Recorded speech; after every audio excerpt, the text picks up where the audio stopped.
नमस्कार उज्जैन, मैं हूं आपके साथ आकांक्षा पिवाल और आप देख रहे हैं अभय न्यूज का 7 सितंबर बुधवार शाम का बुलेटिन के साथ आगे बढ़े उसके पहले हम आपको बताना चाहते हैं कि यदि आप अपने क्षेत्र के गणेश उत्सव की खबर हमारे चैनल पर दिखाना चाहते हैं तो उत्सव की वीडियो और जानकारी हमें 9111114007 पर व्हाट्सएप कर सकते हैं। चलिए देखते हैं शहर की कुछ ताज़ा खबरें।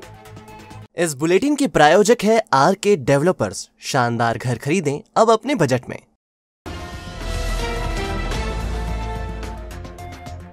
हाल ही में बढ़ाए गए दूध के दामों को लेकर कानूनी कार्रवाई शुरू हो चुकी है।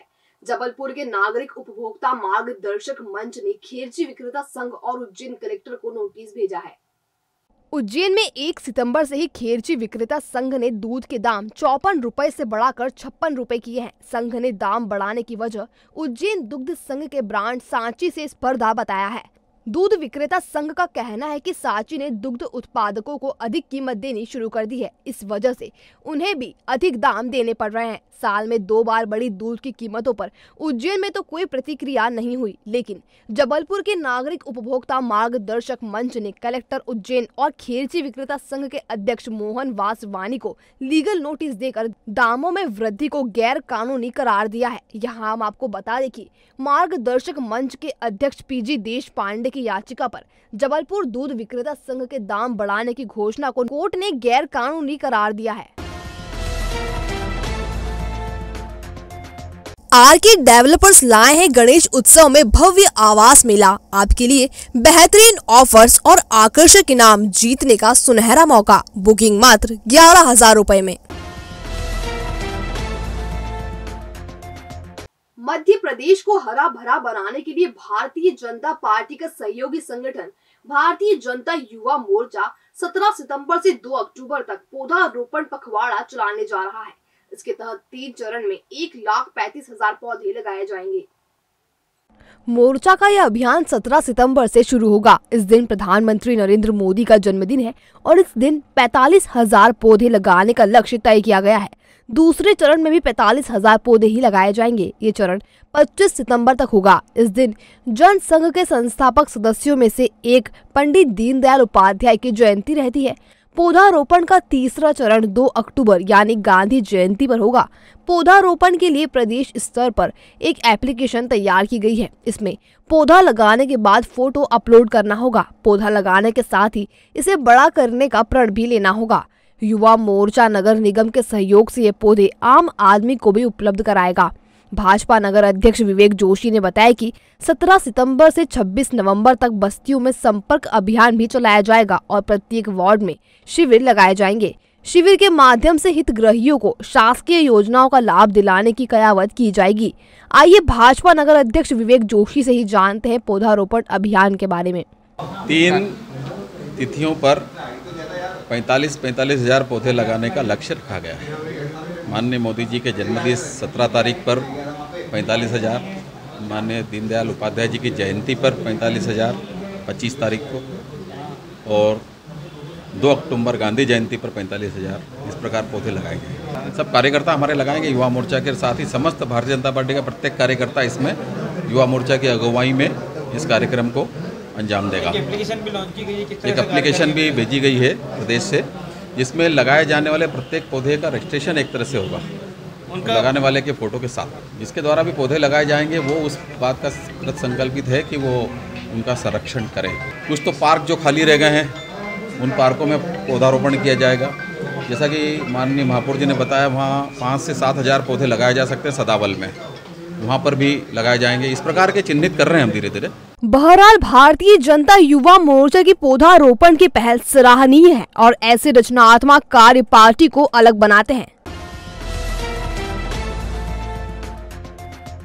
सावन और भादो महीने में महाकाल मंदिर दर्शन करने आए यात्रियों से अधिक किराया वसूलने वाले होटल और ऑटो चालकों पर प्रशासन लगाम लगाने जा रहा है। त्योहारों के चलते लगातार महाकाल मंदिर दर्शन करने के लिए देश के कई हिस्सों से श्रद्धालु उज्जैन आ रहे हैं। स्टेशन से लेकर महाकाल मंदिर की लगभग 2 किलोमीटर की दूरी के लिए ऑटो चालक 150 से 300 रुपए तक का किराया वसूल रहे हैं। इसकी शिकायतें लगातार मिलने के बाद प्रशासन एक्टिव हुआ है, क्योंकि इससे श्रद्धालु की जेब पर तो भार पड़ ही रहा था, साथ ही उज्जैन की छवि भी प्रभावित हो रही थी।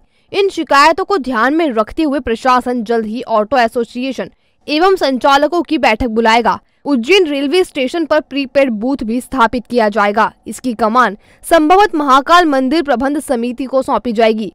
प्रीपेड बूथ से रेलवे स्टेशन से गंतव्य तक जाने वाले यात्री तय रेट की पर्ची कटवाकर ऑटो में बैठ सकेंगे। इस संबंध में कलेक्टर आशीष सिंह ने बताया कि और 2-3 चीज़ें जैसे रेट लिस्ट का डिस्प्ले करना अनिवार्य होगा, जो वर्दी है वो पहनना अनिवार्य होगा, अपना प्लेट लगाना जो नाम की है वो अनिवार्य होगा। इन 3 चीज़ों को हम लोग अनिवार्य करके आगे इस संबंध में कार्रवाई करेंगे।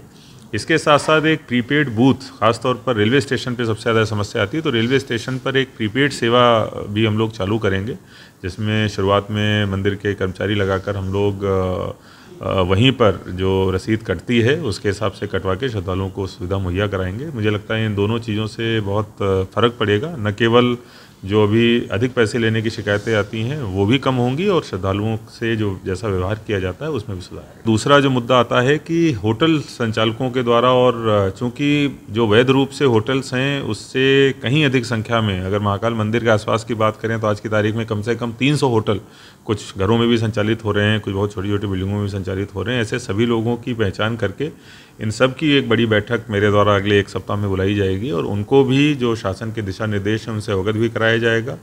एक ओरिएंटेशन भी दिया जाएगा कि किस तरीके से श्रद्धालुओं से और ज़्यादा हम अच्छा व्यवहार करें, जिससे श्रद्धालु बहुत अच्छी यादें लेके और बहुत अच्छे यहाँ से वो चीज़ें लेकर जाए। तो इनकी बैठक भी हम लोग अगले 7 दिनों के अंदर करेंगे। और ख़ासतौर पर जो अधिक पैसे लेने वाली या रिफ़ंड ना करने वाली, या फिर जिस समय अगर किसी और की बुकिंग हो जाती है तो आखिरी समय में मना कर देना श्रद्धालु को, इस प्रकार से चीज़ ना हो, ये हमारे द्वारा सुनिश्चित किया जाएगा। विक्रम कीर्ति मंदिर परिसर स्थित बाल भवन में मॉनसून विषय पर बच्चों ने बुधवार को एक से बढ़कर एक पेंटिंग बनाई। किसी ने उड़ते बादलों को शीट पर उतारा तो किसी ने बाढ़ की विभीषिका को चित्रित किया। संभागीय बाल भवन में पेंटिंग प्रतियोगिता में शामिल होने के लिए बड़ी संख्या में बच्चे पहुंचे। उन्होंने एक से बढ़कर एक सुंदर चित्र बनाए। बच्चों ने बारिश की वजह से आई तबाही को भी चित्र में बताया। प्रतियोगिता के दौरान नृत्यों की प्रस्तुति भी दी गई। आयोजक अनिल देवलासे ने बताया कि संभागीय बाल भवन में बच्चों के लिए हर तरह की एक्टिविटी चलती रहती है। इसी कड़ी में मॉनसून विषय पर आधारित चित्रकला स्पर्धा आयोजित की गई है।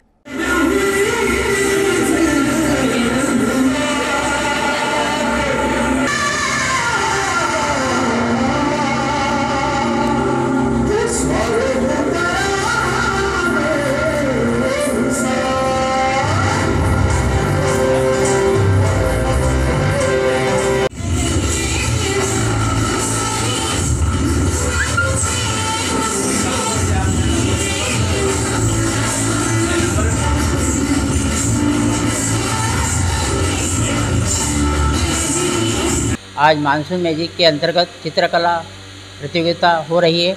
उसमें लगभग 115 बच्चों ने पार्टिसिपेट करा है और ये प्रति वर्षानुसार होती है। और बाल भवन की विशेषता कि यहाँ पे 60 रुपये साल में बच्चों को drawing and painting, dance, music और अन्य कलाएँ सिखाई जाती हैं। और समर में समय समय पर वर्कशॉप का आयोजन किया जाता है, जिसमें कराटे, योगा और अन्य विधाएँ जो रहती है उसको संचालित किया जाता है। हमारी सहायक संचालक है अंजलि खड़की मैडम, उनके निर्देशन में सब कार्य संपन्न हो रहा है। यहाँ पर प्रतिवर्ष मानसून मैजिक का आयोजन होता है, जिसमें गायन, वादन, नृत्य एवं चित्रकला का प्रशिक्षण दिया जाता है। भविष्य की चिंता छोड़ो, पंडित गोविंद गुरु से नाता जोड़ो। ना कोई पैसा, ना कोई फीस, बस लीजिए गुरुजी का आशीष। आज ही जाने अपनी हर समस्या का समाधान। संपर्क करें 9827030415 या 9302230415। हमारा पता 8 अलगदाम कॉलोनी, सावे रोड, उज्जैन।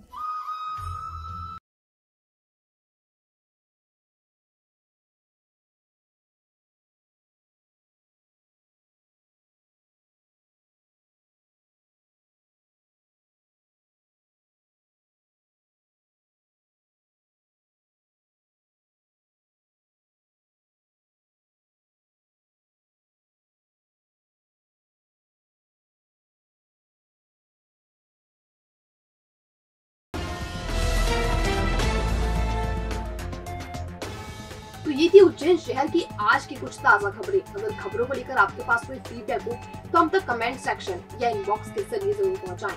कल फिर मुलाकात होगी नए बुलेटिन के साथ, तब तक के लिए नमस्कार।